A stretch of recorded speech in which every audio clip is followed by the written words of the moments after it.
श्राद्ध पक्ष के 16 दिन नियम से धारण करो। श्राद्ध पक्ष के 16 दिन पहले दिन से आप चालू हो जाओ। बेलपत्री शिव जी को चढ़ाया, कटोरी में या चम्मच में 2 बूंद का भी अगर दूध लेकर गए हो, थोड़ा सा भी, बस 2 पत्ती पर आपने दूध समर्पित करा और 1 लोटा जल जो तीसरे नंबर की पत्ती है उस पर समर्पित करा। आपको 16 दिन करने के बाद आपको खुद अनुभव होगा 17वें और 18वें दिन से कि मेरे घर में ऐसा लग रहा है कि सब शांति है और कोई किसी से चिढ़कर बात नहीं कर रहा। लक्ष्मी की वृद्धि अपने आप होना प्रारंभ। कई लोग कहते हैं श्राद्ध पक्ष में गाड़ी नहीं लेना चाहिए, कोई कहता है श्राद्ध पक्ष में सोना नहीं लेना चाहिए, कोई कहता है श्राद्ध पक्ष में ये कोई अच्छे कार्य नहीं करना चाहिए, मकान का सौदा मत करो, गाड़ी मत लो, ये मत करो, वो मत करो। शिव महापुराण की कथा कहती है पूर्वजों के इन 16 दिन में आप कुछ अच्छा भी करोगे ना तो ये पूर्वजों का आशीर्वाद ही मिलेगा, गलत नहीं। पक्ष के अंदर चुटकी भर आटा दरवाजे की दोनों चौखट पर डाला जाता है। किसी किसी के यहाँ दरवाजे पर आटे से रंगोली बनाई जाती है, वो देव पितर के भाव से डाला। जिस बेटे बेटी का मंगल विवाह नहीं हो रहा हो, शुभ कार्य की सूचना नहीं आ रही हो, बहुत दिनों से एक फाइल कहीं लगी हुई है, अटकी हुई है, नहीं काम हो रहा, हम उनसे कहेंगे ये जो 16 दिन श्राद्ध के हैं, जितने दिन निकल गए, जितने दिन बचे हैं उन दिन में आपके दरवाजे के बाहर 1 चुटकी घर से आटा लाकर चौखट के इस ओर चौखट के उस ओर दोनों जगह चुटकी भर आटे को डालना प्रारंभ करो। 16 दिन श्राद्ध के पूर्ण हो। जब अमावस्या आए किसी जलाशय, सरोवर, तालाब, बावड़ी, कुआं के पास में घी का दिया लगाकर आना, बाबा से प्रार्थना कर आना। केवल 22 से 24 दिन निकलते हैं और घर में कोई शुभ कार्य की सूचना आना प्रारंभ हो जाए। वो देव पितर का। ये तिथियां ऐसी तिथियां हैं जिन तिथियों पर अगर भूलवश भी श्राद्ध पक्ष की दूज, चतुर्थी, अष्टमी, दशमी, एकादशी, प्रदोष, शिवरात्रि, ये श्राद्ध पक्ष की वो तिथियां हैं जिन तिथियों पर अगर गौ माता को 1 चुल्लू पानी भी अगर पिला दिया जाता है तो हमारे पूर्वजों को तर्पण और तिलांजलि की जरूरत नहीं पड़ती, वो तर जाए। अगर भूलवश भी अगर कोई गाय को पानी दे देता है, भूलवश भी हमारे घर में आए हुए किसी अतिथि को हम किसी को नहीं पहचानते, उस व्यक्ति को हमने अगर अपना पास में रखी हुई जल के पात्र में से भी अगर जल दे दिया होता है और उसने अपनी प्यास बुझा ली होती है, तो ये श्राद्ध पक्ष में इसका फल 1000 लाख गुना हो जाता है। लाख कितना भी पितृदोष हो, कितना भी बेटों की शादी नहीं हो रही, बेटियों का संबंध नहीं आ रहा, घर में क्लेश बना हुआ है, अशांति बनी हुई है, मानसिक टेंशन बना हुआ है, 1 रुपए कमाओ 1.25 रुपए खर्च हो रहा है, कोई समझ में नहीं आ रहा, कोई रास्ता नहीं सूझ रहा, एक चावल का आधा दाना लेकर परिंदे के पास, परिंदा जानते हो सब लोग, हंडा, मटका, पानी भरने का मटका, हंडा, घड़ा, गगरा, जो घर के रसोई घर में जो पानी का स्थान होता है, एक चावल का दाना रसोई घर में रखकर उस चावल के दाने को साथ में लेकर और 1 लोटा जल हंडे का, मटके का, परिंदे का, घड़े का भरकर जाइए और वो परिंदे का पास का चावल का दाना और 1 लोटा जल, पहले चावल का दाना शिव जी के शिवलिंग पर समर्पित करो, फिर 1 लोटा जल जहां जलाधारी होती है, जलाधारी इधर की है तो आप इधर खड़े हो, जलाधारी उत्तर की है तो आप यहाँ दक्षिण की ओर खड़े होकर शिव जी पर जल चढ़ाना प्रारंभ करें। यहाँ जल बह रहा है शिवलिंग का तो आप इधर खड़े होकर जब जल चढ़ाओगे, चावल का दाना रखकर, ऐसा भी पितृदोष हो वो सारा पितृदोष समाप्त होता ही है और घर में शुभ कार्य होता है। पितरों की शांति का मूल क्रम है शंकर की स्तुति। 16 दिन श्राद्ध के होते हैं और 16 दिन श्राद्ध में से कोई भी एक दिन श्राद्ध का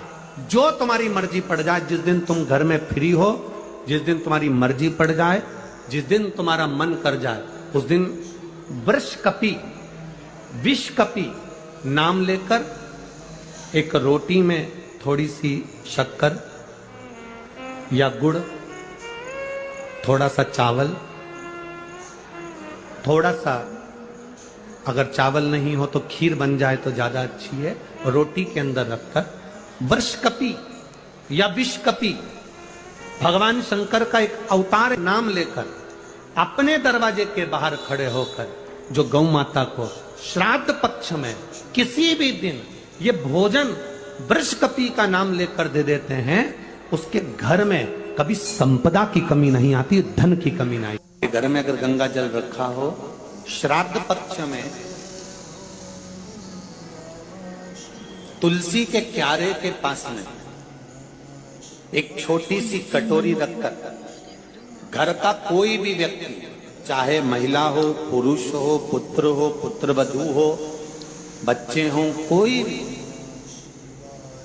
हथेली में गंगा जल लेकर अपने पूर्वजों का स्मरण कर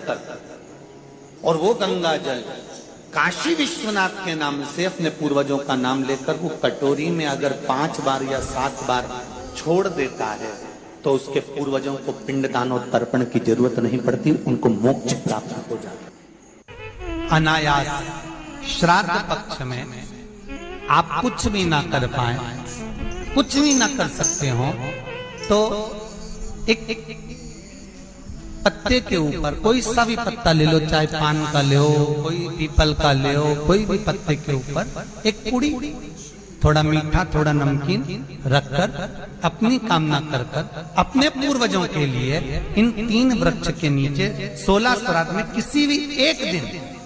आप भोजन को रखकर रह जाए, अपनी कामना कर सुख का अनुभव होगा, पितरों को शांति मिलेगी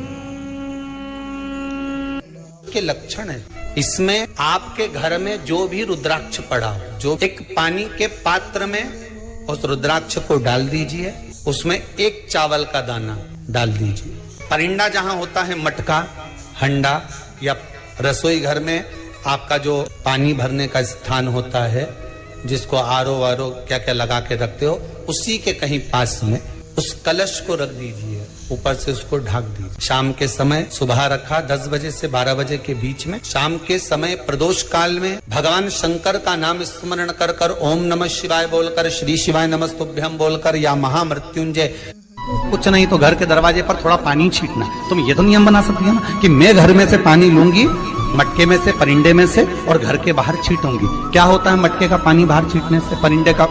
पानी बाहर छींटने से? तो गरुड़ पुराण के अंतर्गत लिखा है 3 अंश के अंदर कि हमारे घर का जो मटका होता है वो मटका परिंदा कहलाता है। परिंदा का मतलब होता है पितरों का स्थान। हम उसमें से जब पानी लेकर घर के दरवाजे पर छींटते हैं तो हमारे द्वार पर जितने भी पितर रात्रि भर में आकर भोजन की याचना करते हैं, उस जल से उनकी तृप्ति हो जाती है। तो हमारे पूर्वजों को श्राद्ध पक्ष में पानी देने की भी जरूरत नहीं पड़ती, पिंड देने की भी जरूरत नहीं पड़ती, वो उससे तृप्त हो जाते हैं मात्र जल का सिंचन करने से। 16 दिन श्राद्ध के होते हैं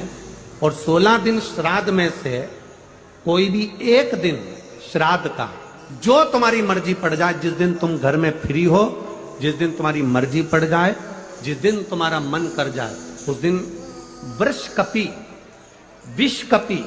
नाम लेकर एक रोटी में थोड़ी सी शक्कर या गुड़, थोड़ा सा चावल, थोड़ा सा अगर चावल नहीं हो तो खीर बन जाए तो ज्यादा अच्छी है, रोटी के अंदर रखकर वृषकपी या विषकपी, भगवान शंकर का एक अवतार नाम लेकर अपने दरवाजे के बाहर खड़े होकर जो गौ माता को श्राद्ध पक्ष में किसी भी दिन ये भोजन वृषकपी का नाम लेकर दे देते हैं, उसके घर में कभी संपदा की कमी नहीं आती, धन की कमी नहीं। श्राद्ध पक्ष के 16 दिन नियम से धारण करो। हे पितृदेव, मैं आपको वर देता हूं, श्राद्ध पक्ष के 16 दिन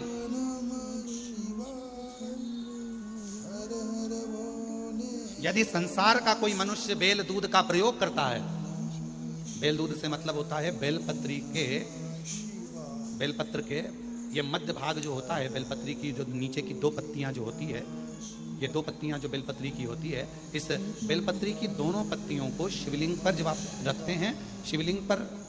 रखने के बाद में आपके हाथ में जो कटोरी में दूध है, वो दूध इन दोनों पत्तियों पर, ये पितरों के भाव से, पितृ पित्राणी के भाव से, आप दोनों पत्तियों पर बेल दूध को अगर समर्पित कर रहे हैं, बेलपत्र समर्पित करने के बाद थोड़ी सी कटोरी में अगर गौमाता का दूध है और ये दोनों पत्तियों पर अगर आप अपने गोत्र से दूध चढ़ा रहे हैं, तो संसार में ऐसा कोई व्यक्ति नहीं है जिसके ऊपर पितृदोष लग जाए, पितृदोष समाप्त होकर ही रहता है।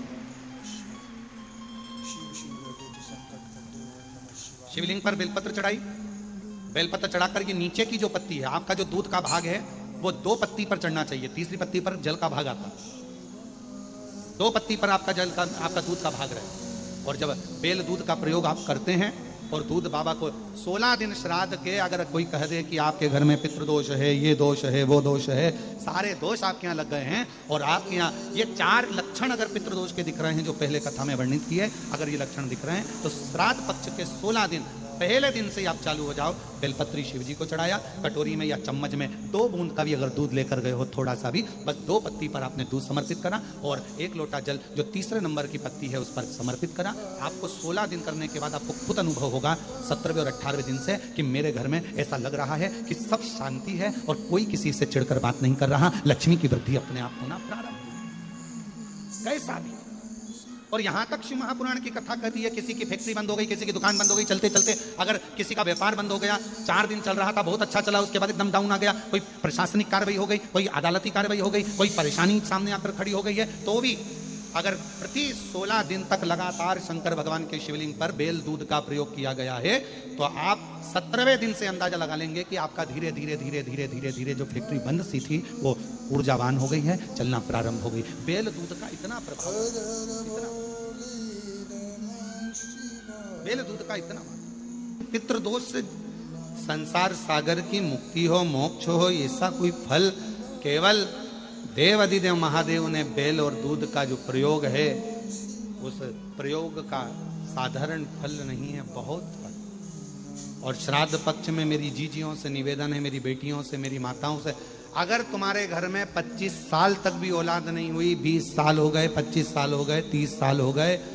28 साल हो गए, 15 साल भी हो गए, 10 साल भी हो गए और संतान का सुख नहीं है, तो श्राद्ध पक्ष में प्रतिदिन अपना जो पानी का हंडा होता है, परिंडा होता है, क्या बोलते हैं हैदराबाद में, हमको उसको नहीं मालूम, जहां पर पीने का पानी भरते हैं, हंडा बोलते हैं, मटका बोलते हैं, बाल्टी पानी की या हंडा, मटका, गगरा, जो भी भर कर रखते हो रसोई घर के अंदर पीने का, उस पानी के भरे हुए हंडे के पास में पितरों का स्थान होता है। वो पितरों के स्थान के पास में कटोरी में थोड़ा सा दूध रखिए, एक बेलपत्र रखिए और वो बेलपत्र और दूध को आप प्रतिदिन 16 दिन तक लगातार शिव जी को रोज रखो, रोज समर्पित करना प्रारंभ करो। बस बेलपत्र शिवलिंग के ऊपर और दूध जहां अशोक सुंदरी का स्थान है, आपको मालूम होगा, जरा ध्यान देंगे, ये शिवलिंग, ये जलाधारी, ये भगवान शंकर का शिवलिंग है, ये जलाधारी है, माता पार्वती जी का हस्त कमल, और सामने जो चरण है जहां से पानी बहता है, राइट भाग गणेश जी का, लेफ्ट भाग कार्तिकेय जी का, बीच में एक मोटी सी लाइन होती है जिसको अशोक सुंदरी कहा जाता है। शंकर भगवान की 6 बेटियां हैं, 6 बेटियों में शंकर जी के ऊपर जो कलश रखा होता है उसमें से जो बूंद बूंद पानी गिरता है वो कलश 5 बेटियों का स्थान होता है, जया, विषहरा, शामली बारी, दौतली और देव। ये शिव जी की 5 लड़कियां ऊपर और एक बेटी अशोक सुंदरी, सामने जो मोटी सी लाइन होती है जहां से शिव जी पे चढ़ा हुआ पानी गिरता है उसके बीच में जो लाइन होती है वो अशोक सुंदरी का स्थान।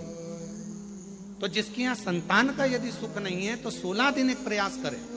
तुम रुकेश्वर महादेव का नाम लेकर, तुम रुकेश्वर महादेव का नाम लेकर शंकर जी के ऊपर तो चढ़ाएं बेलपत्र जो तुमने परिंडे के पास, हंडे के पास रात्रि को रखा है, 16 दिन के रोज एक बार रखो और रोज एक बार चढ़ाओ। रखा, वो दूध को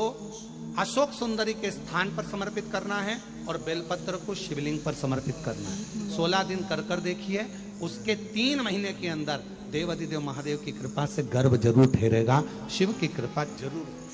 शंकर की करुणा जरूर, गर्भ अवश्य ठहरेगा। पर नाम स्मरण रखना है, कौन से महादेव, जम के बोलो जरा, तुम रुकेश्वर महादेव। फिर से बोलिए, तुम रुकेश्वर महादेव। संसार में रहने वाला मानव दुनिया के कई लोग उनसे कहेंगे कि इनको पितृदोष लग गया, दुनिया के कई लोग कहेंगे इनको पितरों का दोष लगा हुआ है, पितृदोष लगा हुआ है, पितरों का दोष लगा हुआ है, पितृदोष लगा हुआ है। पर वो पितृदोष लगता क्यों?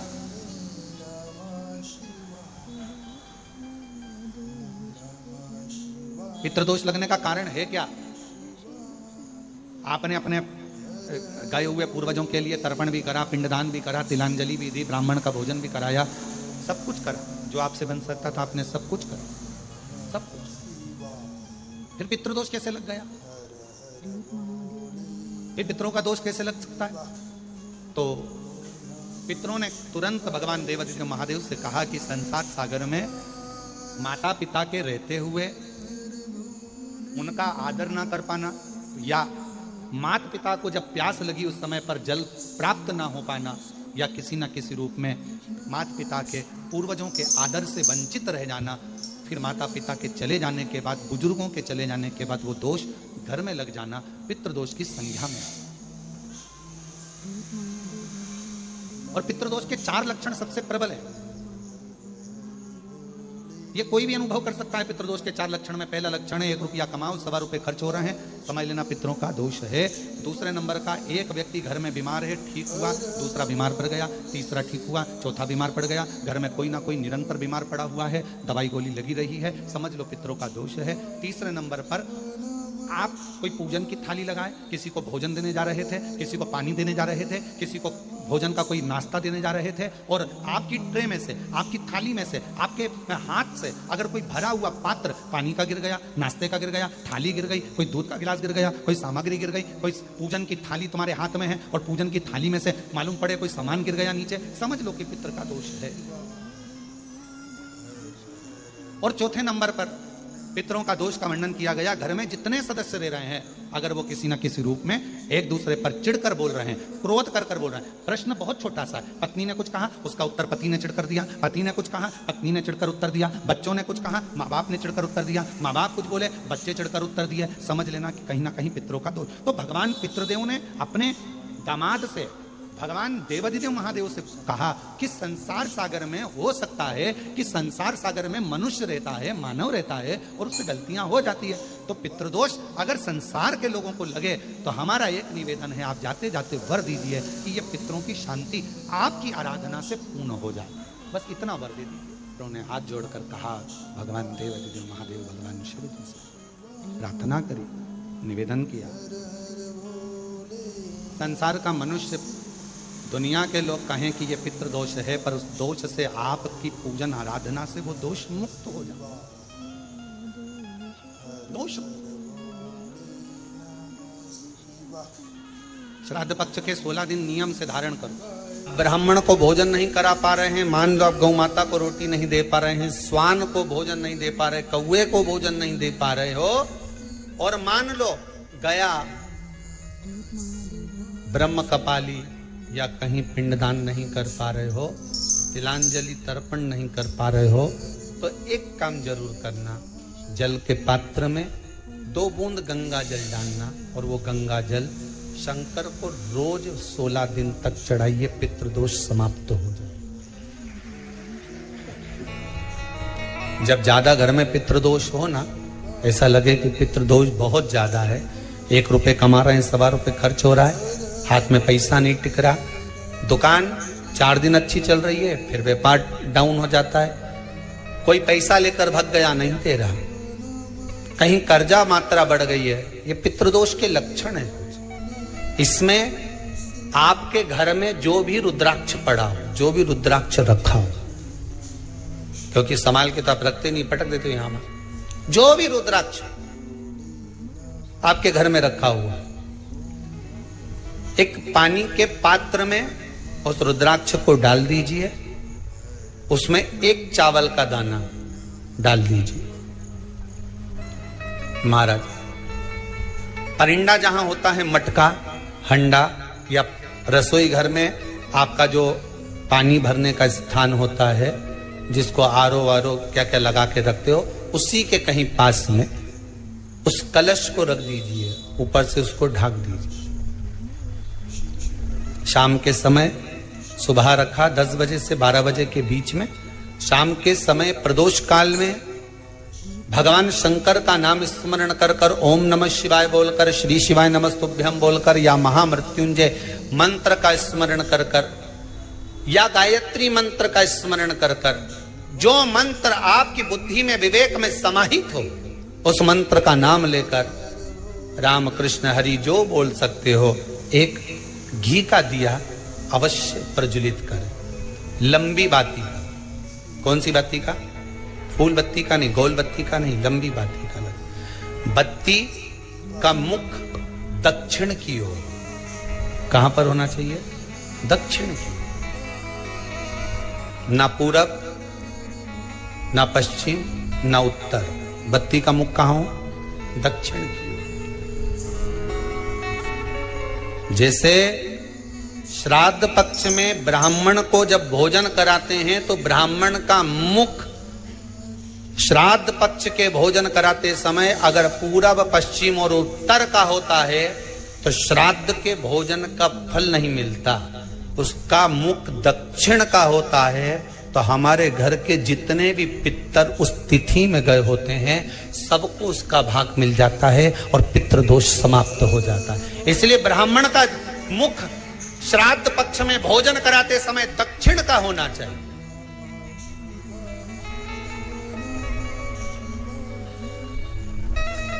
ब्राह्मण का मुख दक्षिण का हो।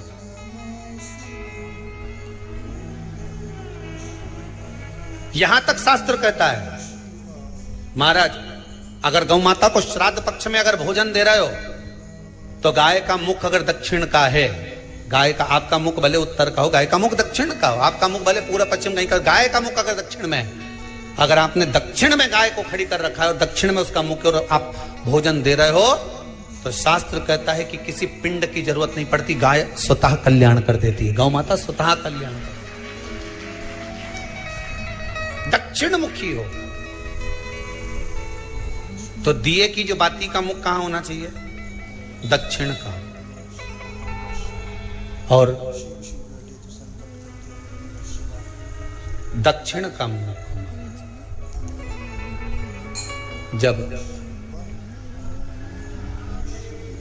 जब दक्षिण का मुख हो, दक्षिण की ओर बाती हो महाराज, तब दक्षिण की बाती जलाने के बाद में भगवान से वहीं पर प्रार्थना करें। जो कलश रखा है उसके ऊपर जो प्लेट रखी है, ढाका गया है, वहां अपना सीधा हाथ रखें और अपने पूर्वजों का, अपने पितरों का स्मरण करें कि मेरे धन को लेकर कोई चले गया, मेरा व्यापार ऐसा चल रहा है, मेरा घर में बच्चों का विवाह नहीं हो रहा, या घर में इतनी अशांति है या तकलीफ है या कष्ट है, ये सब का स्मरण कर कर उस कलश को रात्रि भर रखे रहने दें। सुबह स्नान आदि करने के बाद फिर एक घी का दिया दक्षिण की ओर लगाकर सुबह 10 बजे से 12 बजे के बीच में उस जल को शिव जी को समर्पित कर कर जाएं और वो रुद्राक्ष लेकर वापिस सजाएं। महाराज वापिस सजाएं, उस रुद्राक्ष को अपने घर में रख दीजिए। वर्ष भर वो रुद्राक्ष आपको कभी बीमारी से नहीं घिरने देगा, कभी किसी जगह खड्डे में नहीं जाने देगा, वो उन्नति की ओर ही बढ़ाएगा। भले कोई भी रुद्राक्ष हो, 1 मुखी से लेकर 14 मुखी, 20 मुखी, 18 मुखी, जो रुद्राक्ष आपके पास में, आप तो उसका स्मरण करिए, आप उसका स्मरण करिए। आपको लगता है कहीं कहीं कि मेरे पितर मुझ पर क्रोध कर रहे हैं, आपको कभी कभी लगे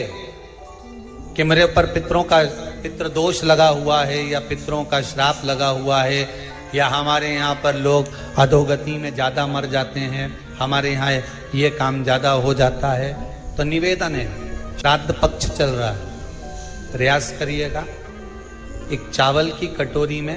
कटोरी के अंदर थोड़ा सा चावल रख लीजिए कच्चा, उस चावल की कटोरी में एक बेलपत्र, थोड़ी सी दुर्वा बांधकर पानी का मटका, परिंडा या जहां अपना रसोई घर में जल रखते हो, उस कटोरी को वहां पर 2 दिन 3 दिन तक रख दो। वैसे तो 16 दिन रखो ज्यादा अच्छा था, पर जो दिन अपने को मालूम है 2-3 दिन उसको रख दीजिए। घी का दिया लगाइए। 3 दिन के बाद में उस दुर्वा को उस बेलपत्र को शिव बाबा को समर्पित कर दो। चावल पूरे घर में घुमाने के बाद चिड़िया को या नदी में या किसी जीव को प्रदान कर दो। महाराज, पितृदोष के निवारण का सुंदर तरीका।